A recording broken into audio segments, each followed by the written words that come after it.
อัปเดตสถานการณ์ทุกคนก็คือตอนนี้เขตถนนนาราธิวาสซอย6นะคือแบบคนยังเต็มอยู่เลยรถก็คือติดเยอะมากคือสองฝั่งถนนนั่นนะคนเต็มเลยนะเพื่อนๆแบบว่าหลายๆคนกระปบออกมาจากตึกที่มันสูงๆนะลงมาอยู่ตามถนนตามอย่างแต่ว่าตอนนี้ก็เริ่มเขาเจ้าก็เริ่มแบบกลับแน่แล้วนะเข้าข้อขอโทษครับนี่นะบรรยากาศขอให้ทุกคนปลอดภัยเด้อเนาะอย่าให้มันเกิดครั้งที่สองอีกนะทุกคนอย่างไรพายุไซก็ขอให้ทุกคนปลอดภัยตอนนี้เฮาก็รู้สึกอุ่นใจแต่ว่าเฮาพูดสิไปอยู่ทางไหนนะเพื่อนๆเพราะมันเฮาอยู่จุดใจกลางที่มันมีตึกสูงๆนะรู้ว่าสิไปออกทางไหนเพิ่งนะคนออกมาอยู่ตามถนนเต็มเขาก็เริ่มทยอยกลับเลยทุกคนเมื่อกี้นี่ตึกตัวนี้เนี่ยมันสั่นแห้งเพื่อนๆคือเสียงรถกู้ภัยแบบสนั่นเมืองเลยตอนนี้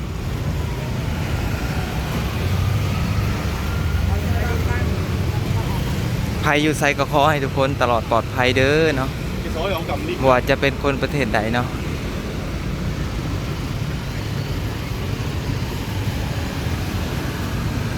อันนี้ก็ขอเก็บบรรยากาศให้กับทุกคนได้เบิ่งอันนี้อยู่เขตนะทุกคนเขตแถวถนนนราธิวาสซอย6ซอย4ประมาณแถวนี้แหละนี่เบิ่งคนเต้บางคนก็ยังแบบบ่มั่นใจนะทุกคนยามเกิดอีกรอบ2เขาเจ้าก็เลยแบบยังอยู่แบบบอนที่โล่งๆไว้ก่อนนะตามถนนเต็มเลยนะคนรถกระติดเนาะทุกคนเวลารถกู้ภัยไปกับตาสงสารอยู่ได้เพื่อสิไปได้นะ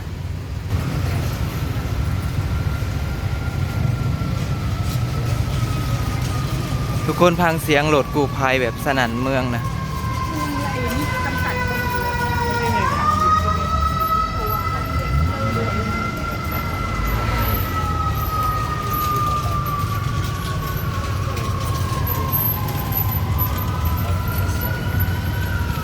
ตึกแต่ละตึกคือแบบ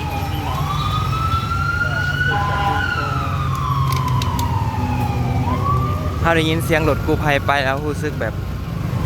ตกใจนะเพื่อนๆขอให้ตลอดปลอดภัยทุกคนเด้อ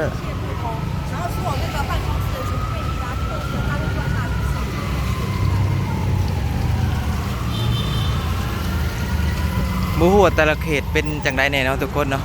ก็คือเขตนี้ยังแบบคนนะผู้คนก็เริ่มทยอยกลับแล้วเริ่มแบบรู้สึกอุ่นใจขึ้นมาอีกน้อยหนึ่งแล้วเนาะแต่ภัยก็ยังแบบระแวงอยู่ยามันมีหอบสองนะนี่เราอยู่นาราธิวาส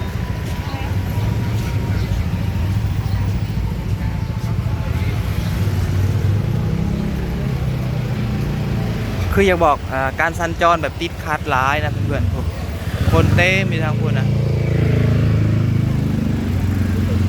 ภัยกระพูสินี้นะเพื่อนๆจักสินี้ไปทางไหนเพราะว่ามันตึกมันหลายนะมันตึกสูงหลาย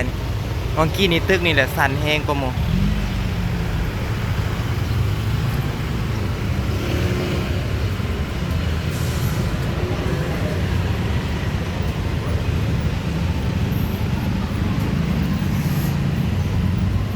บูอาหารค่าก็ยังเปิดน่าจะเปิดให้บริการคือเก่านะทุกคนตอนนี้ก็หิวข้าวแห้งแล้วยังบ่ได้กินข้าวเที่ยงเลยคอยกัน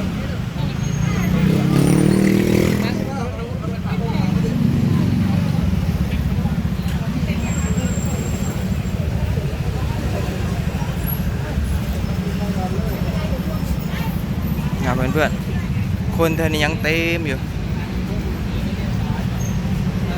ถึงแม้ว่าแบบมันจะผ่านมาประมาณ1 ชั่วโมงกว่าๆเลยเนาะแต่ว่าคนก็แบบยังหนาแน่นอยู่นะคิดว่าน่าจะบ่สามารถกลับเข้าไปในคอนโดได้หรือว่าไปในตึกได้นะทุกคนทางเจ้าหน้าที่เพิ่นก็น่าจะแบบห้ามบ่ยังบ่ให้คนเข้าไปในบ่อนที่มีตึกสูงนะนี่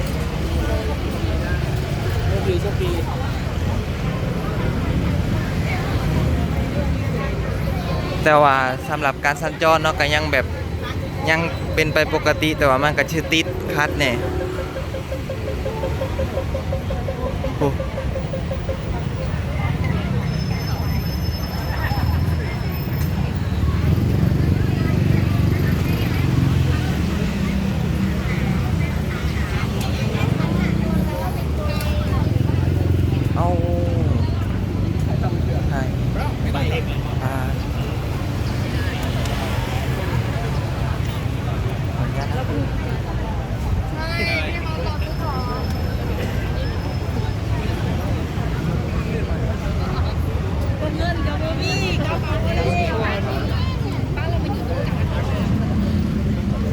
ทุกคนเวลาเขาอย่างใกล้นี่โอ้ยไผกะมีแต่คือว่าอยากกลับบ้านเว้ากันนะทุกคน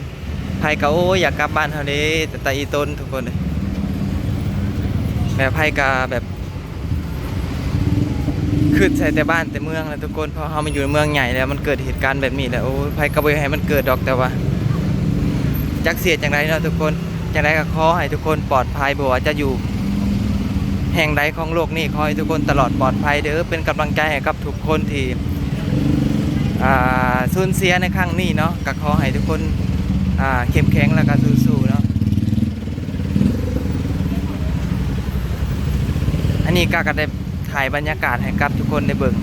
เพราะว่าคือบางคนก็อาจจะคิดว่าเป็นยังคือยังอยู่ในตึกที่มันแบบสูงๆนะเพราะว่าที่จริงเขาก็จะเจ้าก็อยากไปบ่อนที่มัน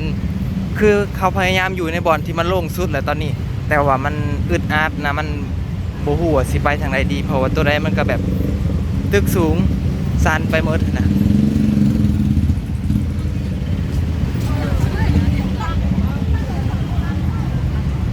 ทุกคนเบิ่งการสัญจรติดขัดถ้ามาก็จะเป็นบ่อนท่ารถเมล์ยังจักอย่างเนาะเป็นสถานีรถเมล์นั่นแหละคนก็รอถ่ายพอใหญ่นี่คือหนังซิวแต่ว่าเราบ่ญาติเลยทุกคนแล้วน่ะขอโทษนะ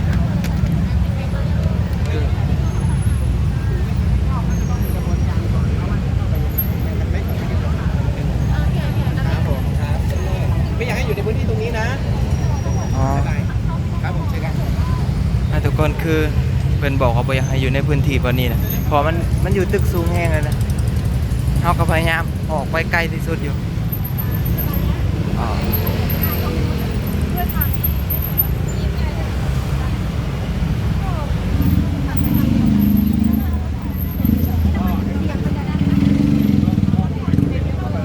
เอาเพื่อนทางนั้นก็เต็มเลยนะ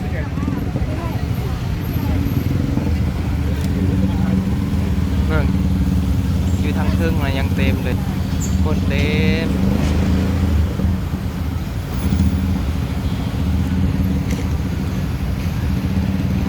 พังนะก็ยังเต็มอยู่เพื่อน